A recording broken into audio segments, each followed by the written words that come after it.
now move into a time of reflection. Hope. It seems a tough word in this challenging year. Hope. But as the service has come together, as we've joined together today, even in the midst of a temporary technical difficulty there, I am filled with hope. And it is a deep, abiding sense of hope because I am amazed by these young people. It is a hope for the future because I've seen the amazing wisdom and energy of the young people in our community. And I have to say, it's just such a blessing to be joining with you all today to help get to put together this service and to share this brief reflection with you all. It's hard for me to believe that I am fast approaching 6 months here at Fourth. 6 months, it seems like just yesterday. This beautiful community has given me so much hope, and I feel blessed and continue to feel blessed getting to know you all, both having gotten to know you all in the last 6 months, but getting to know you all even more in the next 6 and into the future. So why hope? Why this theme, dreaming of the new? Where did this idea come from? As I talked with RE leaders and considered what to do for this service, I had a lot of fun ideas. My favorite was that we could rewrite the musical Rent to be about COVID-19. I even went so far as to rewrite the first song to be about it. Maybe someday I'll share that with you all. But that one didn't seem quite doable. But one idea did keep coming back to me. What wisdom did our young people have to offer us as we think about the future in the midst of this year? Many of us are getting pretty used to, we say, what's going to happen post-COVID? We're starting to use that term a lot. After the vaccine rolls out, we've become used to saying this. But what about these young people? What wisdom did they have to offer about our dreams for the future? And as I thought about the holiday season, it seemed a perfect time to think about this renewal. So many of the holidays of this season center around renewal, new birth, or as we celebrate in our solstice service tomorrow, they mark the end of the darkest time and the turn towards spring and towards light. And the darkness of winter, the holiday season marks a time to stop and dream of the future. And I think that we feel that desire to dream of the future even more during this challenging time. I can't help but think of Advent wreaths and candles. It's a tradition commonly associated with Christianity and that I grew up with. And during the season of Advent leading up to Christmas, you light a candle each Sunday. And that first candle, the one that starts the whole cycle, is the candle of hope. Hope is this driving feeling that drives the holiday. The holiday cycle in many traditions is one that calls us to hope. While the holidays this year may feel quite strange because we don't want to gather in large groups, this is still an opportune time to reflect on what matters to us.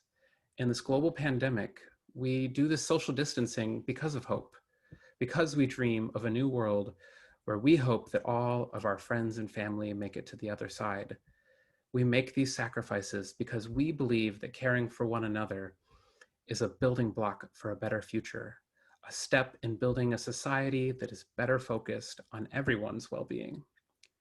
And with the rollout of the vaccines in the US this week, there's even more of a reason to feel a little bit of hope in this season.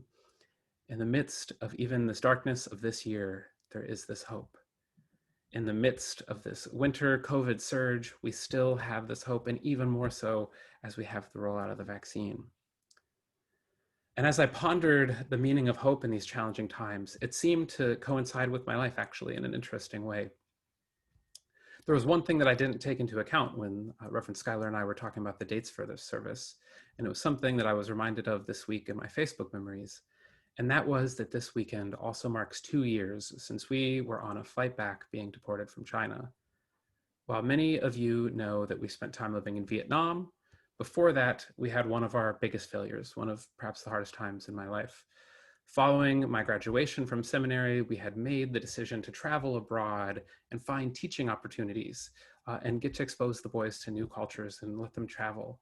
And we spent a few months in Vietnam getting my TESOL certificate so that I was certified to teach and making connections.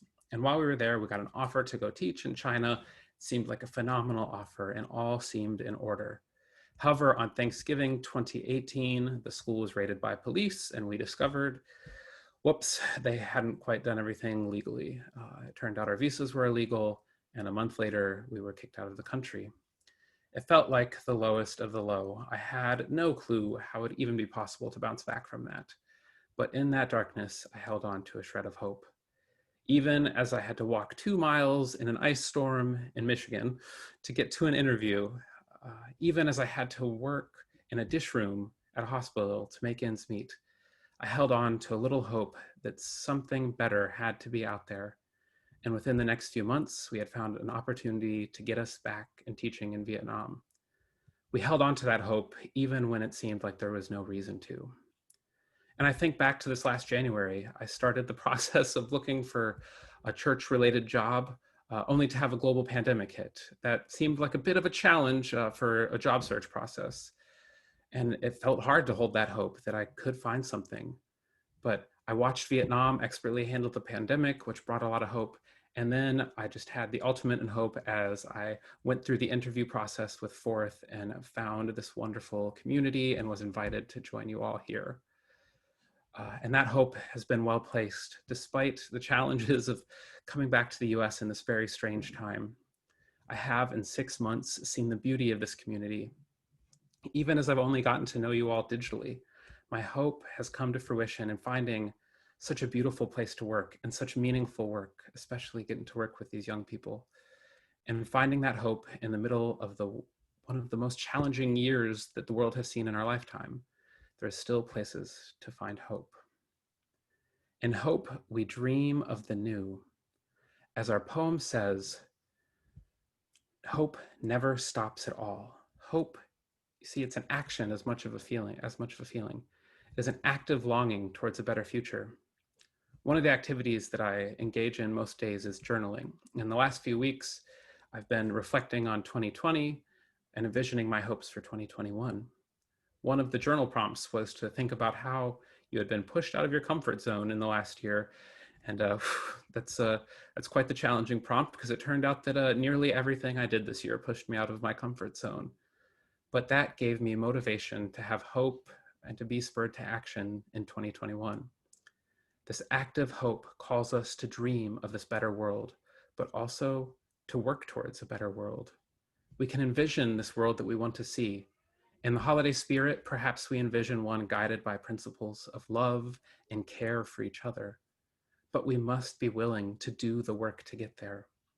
So may we all take this holiday as a time to hope, a time to dream of the new, and a time to be motivated to make that dream a reality.